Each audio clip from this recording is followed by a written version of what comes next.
Hi there, I'm Chie and welcome to my channel. Today I'm exploring a painting approach inspired by Steve Mitchell, combining spontaneous techniques with a planned composition. So stick around to see how it all came together in the end. My main inspiration for this piece is this beautiful Eltz Castle in Germany. I love the look of the castle and it fits nicely with the rough composition I had in mind. After sketching the castle onto the left of the paper, I started my adventure into spontaneity.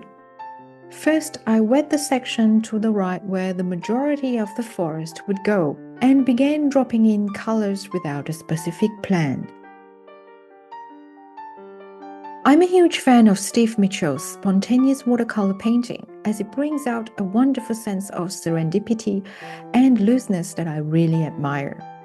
Every time I try to loosen up, though, my inner perfectionist tends to take over. But this time, I decided to follow his advice to truly leave my expectations at the door and let watercolor lead the way.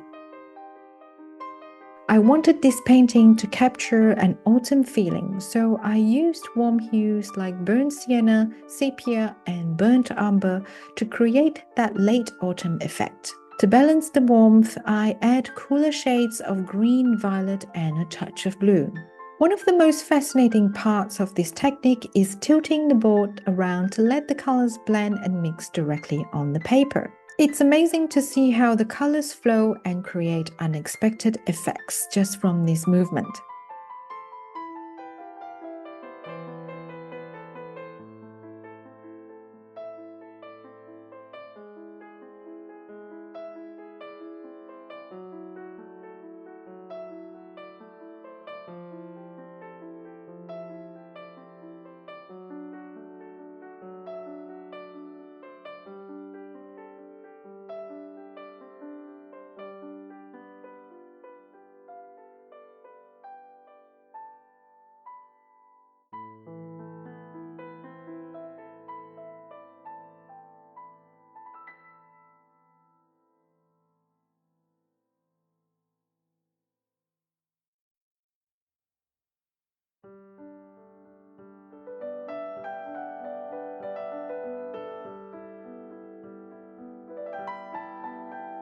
While some areas of the castle were drying, I looked for shapes in watercolor wash that I could turn into trees or foliage.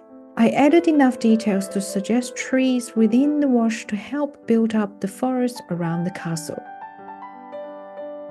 I made sure that the trees in the foreground were larger and more defined, while those further back were smaller and less detailed, creating a sense of depth.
Honestly, I didn't expect the painting to turn out quite like this, but I'm thrilled with the results. It looks nothing like my reference image, but that's the beauty of it. It's like it has taken on a life of its own, and I might just have found my next sketchbook adventure, painting castles around Europe with a spontaneous twist to add a bit of magic to these historic landmarks. Thank you so much for joining me on this creative journey today. If you enjoyed this video, please give it a thumbs up and consider subscribing for more art adventures. Let me know in the comments if you tried spontaneous painting or if there is a castle you would like to see in my next painting. And I will see you in the next video.